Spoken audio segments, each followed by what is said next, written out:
మేము వాటిని అధిగమించి మొదటి టన్నెల్ ద్వారా 10,000 క్యూసెక్కులు, రెండో టన్నెల్ కూడా పూర్తి చేసి మరో 10,000 క్యూసెక్కులు నీళ్లు పంపగలిగాం. 2 టన్నెళ్లు పూర్తి చేయడానికి 260 కోట్ల రూపాయలు వాటర్ ఫుటింగ్ బేసిస్ మీద ఖర్చు పెట్టి కంప్లీట్ చేసినాం. అవుకులో 3వ టన్నెల్ పనులు కూడా మొదలు పెట్టాం.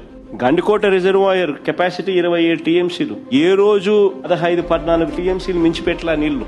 మేము వచ్చిన తర్వాత 1000 కోట్లు R&R మీద డబ్బు ఖర్చు పెట్టి 27 టీఎంసీల ఫుల్ డిశ్చార్జ్ కెపాసిటీలో గండికోట నీళ్లు స్టోర్ చేసినాం.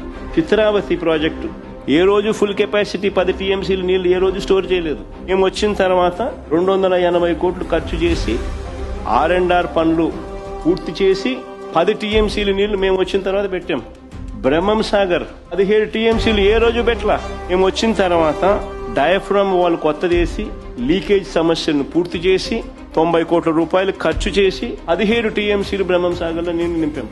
మేము వచ్చిన తర్వాతనే వెలుగొండలో 2 టన్నులు పూర్తి చేసి 2 దశాబ్దాల కలను మేము వచ్చిన తర్వాత నెరవేర్చి జాతికి అంకితం చేశాం ప్రాజెక్టు.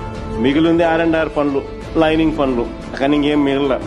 ఆశ్చర్యం కలిగించే విషయం, ఇంకా కొన్ని దశాబ్దాలుగా తెలుగు గంగలో అంతర్భాగమైన సోమశిల, కండలేరు రిజర్వాయర్లను పూర్తి కెపాసిటీలో ఏ రోజు నీళ్లు స్టోర్ చేయలేదు.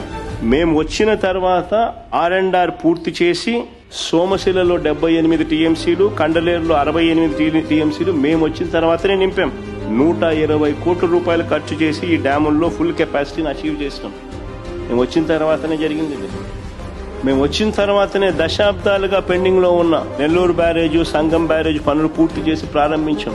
మేము వచ్చిన తర్వాతనే. అసలు అంతెందుకు, ఇక్కడ నుంచి కూతవేటు దూరంలో ఉంది పులిచింతల ప్రాజెక్టు. మేము వచ్చేదాకా ఆ ప్రాజెక్టులో ఫుల్ కెపాసిటీ ఏ రోజు స్టోర్ చేయలేదు. మేము వచ్చిన తర్వాత 200 కోట్ల రూపాయలు మేము ఖర్చు చేసి R&Rకి మేము ఖర్చు చేసి 45 టీఎంసీలు ఫుల్ కెపాసిటీ స్టోర్ చేసింది మా ప్రభుత్వంలోనే. ఇవన్నీ మా హయాంలో జరిగాయి. నిజంగా ఒక చిత్తశుద్ధి అనేది ఉండాలి. రైతులకు మంచి జరగాలంటే ఏం చేయాలి, ఎలా చేయాలి అని ఒక చిత్తశుద్ధి అనేది ఉండాలి. ఒక చిత్తశుద్ధి ప్రకారము అడుగులు వేస్తే, మనిషిలో సిన్సియారిటీ, కమిట్మెంట్ ఉంటే ఏదైనా కానీ దేవుడు ఆశీర్వదిస్తాడు, పనులు జరుగుతాయి. అవి చంద్రబాబు నాయుడుతో లోబడిన పరిస్థితులు, జగన్ ప్రభుత్వంలో కనిపించిన పరిస్థితులు అవి తేడా.